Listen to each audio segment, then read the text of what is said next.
ಯಾಕೋ ನಿನ್ನ ಮಗಳದು first birthday ಕಣೋ, ಬರೋಕ್ಕಾಗುತ್ತೋ ಇಲ್ವಂತ ಅಡ್ಗೋಡೆ ಮೇಲೆ ದೀಪ ಇಟ್ಟಂಗೆ ಮಾತಾಡ್ತಿದ್ಯಲ್ಲ. ಇದು ತಮಾಷೆ ಮಾಡೋ ಟೈಮ್ ಏನೋ ಕತ್ತೆ. ಹ್ಞೂ, ನೀನು ಬರಲೇಬೇಕು ಖಂಡಿತ. ಓಕೆ, ಜಾನ್ವಿ ನಿನ್ನ ತುಂಬ ಮಿಸ್ ಮಾಡ್ಕೊಳ್ತಾ ಇದ್ದಾಳೆ ಕಣೋ. ಸರಿ ಆಯಿತು, ಬೇಗ ಬಾ. ಹಾಂ, ಬಾಯ್.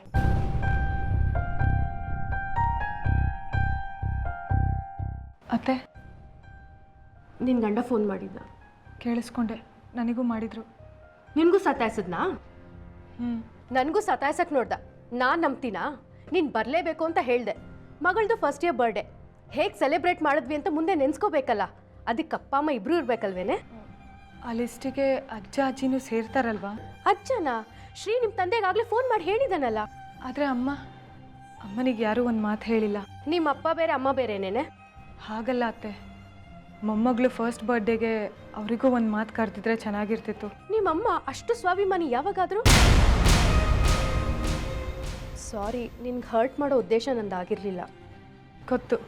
ಥ್ಯಾಂಕ್ಸ್. ಅಮ್ಮನ್ನ ನಿಮ್ಮಲ್ಲಿ ಯಾರಾದರೂ ಒಬ್ಬರು ಫೋನ್ ಮಾಡಿ ಕರೆದಿದ್ರೆ ಚೆನ್ನಾಗಿರೋದು. ಅದಿತಿ ಫಸ್ಟ್ ಬರ್ಡೇ ಅಲ್ವಾ, ನಾವೆಲ್ಲರೂ ಸೇರಿ ಒಟ್ಟಿಗೆ ಅವಳಿಗೆ ಆಶೀರ್ವಾದ ಮಾಡಿದ್ರೆ ಎಷ್ಟು ಚೆನ್ನಾಗಿರುತ್ತೆ. ನಿಮ್ಮಮ್ಮ ಒಳ್ಳೆ ರೀತಿಯಲ್ಲಿ ಈಗಲಾದರೂ ಆಶೀರ್ವಾದ ಮಾಡ್ತಾರೆ ಅಂತ ನಿಂಗೆ ಅನಿಸುತ್ತಾ? ಆ ನಂಬಿಕೆ ನನಗಿದೆ. ಇಷ್ಟು ದಿನ ತಪ್ಪು ಕೆಲಸ ಮಾಡ್ತಿದ್ರು ಅಂತ ಗೊತ್ತಾಗಿ ಈಗ ಪಶ್ಚಾತ್ತಾಪ ಪಡ್ತಿದ್ದಾರೆ. ಹಳೆದಿನೆಲ್ಲ ಮರೆತು ಈಗ ನಮ್ಮಲ್ಲಿ ಒಂದಾಗಿರೋಣ ಅಂತ ಅಂದ್ಕೊಂಡಿದ್ದಾರೆ. ಅದಕ್ಕೆ ಅಜ್ಜಿನೂ ಒಂದು ಮಾತು ಅಮ್ಮಂಗೆ ಕರೆದಿದ್ರೆ ಚೆನ್ನಾಗಿರ್ತಿತ್ತು. ಅಮ್ಮ ಏನಿಗೆ ಕರಿಬೇಕು?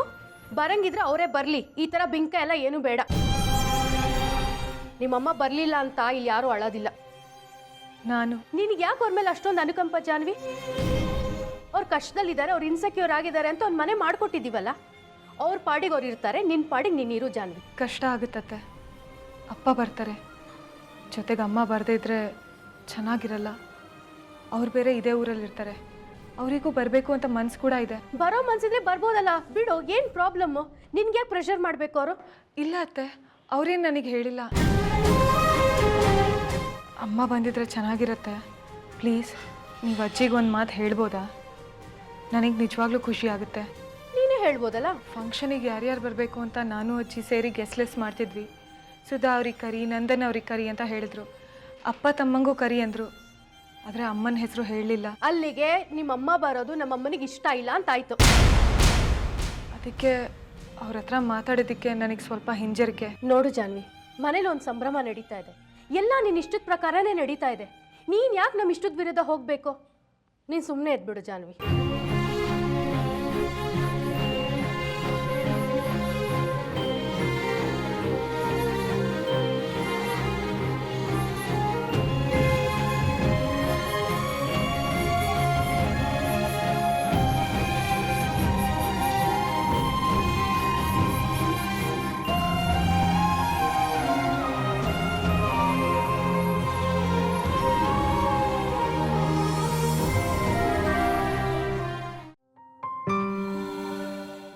ಅಜ್ಜಿ, ಹಾಲು ತಗೊಳ್ಳಿ. ಬೇಡಮ್ಮ, ಇವತ್ತು ಊಟನೇ ಹೆವಿ ಆಗೋಯ್ತು. ಅದ್ರ ಮೇಲೆ ಹಾಲು ಬೇಡಮ್ಮ. ಸ್ವಲ್ಪ ಕುಡೀರಿ, ಪರವಾಗಿಲ್ಲ. ಮಾತ್ರೆ ಬೇರೆ ತಗೋಬೇಕಲ್ಲ, ತಗೊಳ್ಳಿ.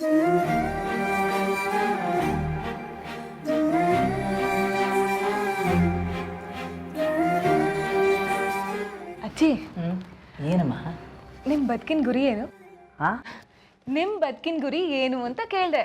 ಇರೋಷ್ಟು ದಿನ ನಿನ್ನ ಮಗು ಜೊತೆ ಕಾಲ ಕಳೆಯೋದು, ಆಮೇಲೆ ಕರೆ ಬಂದಾಗ ಹೋಗೋದು. ಹೀಗೆ ಹೇಳ್ತೀನಿ ಅಂತ ಬೇಜಾರು ಮಾಡ್ಕೋಬೇಡಿ. ನೀವು ಹೊರಡ್ಬೋದು, ಆದರೆ ಬೇರೆ ಅತ್ತೆಯಂದ್ರ ಗುರಿ? ಅವ್ರಿಗೇನಿದೆ? ನೀನು, ಶ್ರೀನಿಧಿ, ನಿಮ್ಮ ಮಗು ಅಷ್ಟೇ ಅವ್ರ ಬದುಕು. ಎಷ್ಟು ದಿನ ಅಂತ ಅಜ್ಜಿ? ಅವ್ರು ಬದುಕಿರೋವರೆಗೂ ನೀನು ಅವ್ರನ್ನೆಲ್ಲ ತುಂಬ ಚೆನ್ನಾಗಿ ನೋಡ್ಕೋತಿದೆಯಲ್ಲ. ಈಗ ನೋಡ್ಕೋತಿರ್ಬೋದು, ಆದರೆ ಮುಂದೆ ಪರಿಸ್ಥಿತಿಗಳು, ಮನಸ್ಥಿತಿಗಳು ಬದಲಾಗಲ್ಲ ಅನ್ನೋದು ಏನು ಗ್ಯಾರಂಟಿ? ನನ್ನ ಮೇಲೆ ನನಗೆಷ್ಟು ನಂಬಿಕೆ ಇದೆಯೋ ಅಷ್ಟೇ ವಿಶ್ವಾಸ ನಿನ್ನ ಮೇಲೆ, ಶ್ರೀ ಮೇಲೆ ಇದೆ. ನಾನು ಹೊರಡೋ ಟೈಮ್ ಬಂದಾಗ ಈ ಸಂಸಾರ ನೌಕೆಯ ಚುಕ್ಕಾಣಿ ನಿನ್ನ ಕೈಯಲ್ಲಿ ಕೊಟ್ಟು ಹೋಗ್ತೀನಿ. ನೀನು ಅವರನ್ನೆಲ್ಲ ಸುರಕ್ಷಿತವಾಗಿ ಕರ್ಕೊಂಡು ಪ್ರಯಾಣ ಮಾಡ್ತೀಯ ಅನ್ನೋ ನಂಬಿಕೆ ನನಗಿದೆ. ಇಷ್ಟು ದಿನ ಅಂತೂ ಒಬ್ರಿಗೊಬ್ರು ತಪ್ಪು ತಿಳ್ಕೊಳ್ಳೋದು, ನಂಬಿಕೆ ಕಳ್ಕೊಳ್ಳೋದು ಆಗಿದೆ. ಇನ್ನು ಮುಂದೆ ಹಾಗೆ ಆಗದೆ ಇರೋ ಥರ ನೀನು ನೋಡಿಕೊಂಡ್ರೆ ಸಾಕು. ನೋಡ್ಕೊತೀಯ ಅನ್ನೋ ನಂಬಿಕೆ ನನಗಿದೆ. ನಾನು ಬದುಕಿರೋಷ್ಟು ದಿನ ನಿನ್ನ ಸಂಸಾರ ಕ್ಷೇಮವನ್ನು ನೋಡಿಕೊಂಡು ಹಾಯಾಗಿರ್ತೀನಿ. ನಾನು ಹೋದ ಮೇಲೆ ಅವ್ರಗಳಿಗೆಲ್ಲ ನೀವೇ ಅಲ್ವಾ? ಅಂದರೆ ಅವ್ರದ್ದೇ ಆದ ಒಂದು ಬದುಕು ಬೇಡ ಅಂತೀರಾ? ಏನೋ ಪ್ಲಾನ್ ಮಾಡ್ಕೊಂಡು ಬಂದಂಗಿದೆ. ಪ್ಲಾನ್ ಅಂತ ಅಲ್ಲ, ಆದರೆ ಅದೇನು ವಿಷಯ ಅಂತ ಹೇಳು ಜಾನ್ವಿ. ಎಲ್ಲ ಅತ್ತೆಂದ್ರಿಗೂ ನಾವು ನಮ್ಮ ಸಂಸಾರನೇ ಜಗತ್ತು ಅನ್ನೋದು ನಮಗೂ ಸಂಭ್ರಮದ ವಿಷಯನೇ. ಆದರೆ ಅವರಿಗೂ ಒಂದು ಬದುಕು ಸಂಸಾರ ಅನ್ನೋದಿದ್ರೆ ಚೆನ್ನಾಗಿರುತ್ತಲ್ವಾ ಅಜ್ಜಿ? ಆಗ ನೀನು ಇದೇ ಥರ ಹೇಳಿನೇ ಗುರುನ ಕರೆಸಿದ್ದು. ಅವನು ಹೇಗೆ ಬಂದು ಹಾಗೆ ಹೊಟ್ಟೋದ? ಅದು ಆಗ ಅಜ್ಜಿ. ಆದರೆ ಈಗ ನಾವು ಇನ್ನೂ ಡೀಪಾಗಿ ಯೋಚನೆ ಮಾಡಬೇಕು. ಮತ್ತೆ ಮಾಲತಿ ಬಗ್ಗೆ ಆತಂಕ ಆಗೋ ಥರ ಏನಾದರೂ ನಡೆದಿದೆಯಾ? ಅಯ್ಯೋ ಇಲ್ಲ, ಅದ್ರ ಬಗ್ಗೆ ಆತಂಕ ಬೇಡ. ಮತ್ತೆ ಇದು ಬರೀ ಮಾಲತಿ ಅತ್ತೆ ಬಗ್ಗೆ ಅಲ್ಲ ಅಜ್ಜಿ, ಮನೇಲಿರೋ ಎಲ್ರ ಬಗ್ಗೆನೂ. ಬಸ್ಸುಗೆ ವಯಸ್ಸಾಗ್ತಾ ಬಂತು, ಅವ್ರಿಗಿನ್ನೂ ಮದುವೆನೇ ಮಾಡಿಲ್ಲ. ಬೇಬಿ ಅತ್ತೆ ಚಿಕ್ಕ ವಯಸ್ಸಲ್ಲೇ ಗಂಡನ್ ಬಿಟ್ಟು ಇಲ್ಲೇ ಇದ್ದಾರೆ. ಅವ್ರ ಜೀವನ ಇಡೀ ಒಂಟಿಯಾಗಿರೋಕ್ಕಾಗತ್ತಾ? ಹಾಗೆ ನಾವು ಲಲಿತಾ ಅತ್ತೆ, ಕಲಾ ಚಿಕ್ಕಮ್ಮನ ಬಗ್ಗೆನೂ ಯೋಚನೆ ಮಾಡಬೇಕು. ಅವ್ರ ಜೀವನನೂ ಒಂದು ದಡ ಸೇರ್ಬೇಕಲ್ವಾ?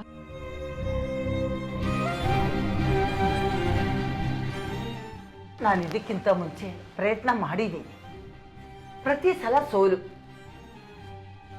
ಆದರೆ ಈ ಸಲ ನೀವು ಸೋಲಲ್ಲ, ಯಾಕಂದರೆ ನಾನು ನಿಮ್ಮ ಸಾಥ್ ಕೊಡ್ತೀನಿ. ಅದಕ್ಕೇನು ಮಾಡಬೇಕು ಅಂತೀಯ? ಈಗ ಚಿಕ್ಕವರಿಂದ ದೊಡ್ಡವ್ರ ಬದುಕನ್ನು ಸರಿ ಮಾಡೋ ಪ್ರಯತ್ನ ಮಾಡೋಣ. ವಸುಗೊಂದು ಗಂಡು ಹುಡ್ಕೋಣ, ಆಮೇಲೆ ವಸುಗೆ ಮದುವೆ ಮಾಡೋಣ. ಆಮೇಲೆ ಅಜ್ಜಿ ಮೊಮ್ಮಗಳು ಸೇರಿ ನೆಕ್ಸ್ಟ್ ಕ್ಯಾಂಡಿಡೇಟ್ ಬದುಕನ್ನು ಸರಿ ಮಾಡೋ ಪ್ರಯತ್ನ ಮಾಡೋಣ. ನೀನು ಹೇಳಿದ ಮೇಲೆ ಮುಗಿದೋಯ್ತು. ಇವತ್ತಿನಿಂದ ಅದರ ಬಗ್ಗೆನೇ ಯೋಚನೆ ಮಾಡೋಣ. ಥ್ಯಾಂಕ್ಸ್ ಜಾನ್ವಿ. ಥ್ಯಾಂಕ್ಸ್ ಯಾಕೆ? ನೋಡು, ನಿನ್ನ ಜಾಗದಲ್ಲಿ ಬೇರೆ ಯಾರೇ ಇದ್ದಿದ್ರು ನನ್ನ ಸಂಸಾರ ನೆಮ್ಮದಿಯಾಗಿದ್ದೀಯಲ್ಲ ಅಂತ ಸುಮ್ಮನೆ ಇದ್ಬಿಡೋರು. ನೀನು ನೋಡಿದರೆ ಇಷ್ಟು ದೊಡ್ಡ ಜವಾಬ್ದಾರಿ ತಗೊಳ್ತೀನಿ. ಇದು ಜವಾಬ್ದಾರಿ ಅಲ್ಲ ಅಜ್ಜಿ, ಅವ್ರ ಮೇಲಿರೋ ಪ್ರೀತಿ ಕಾಳಜಿ.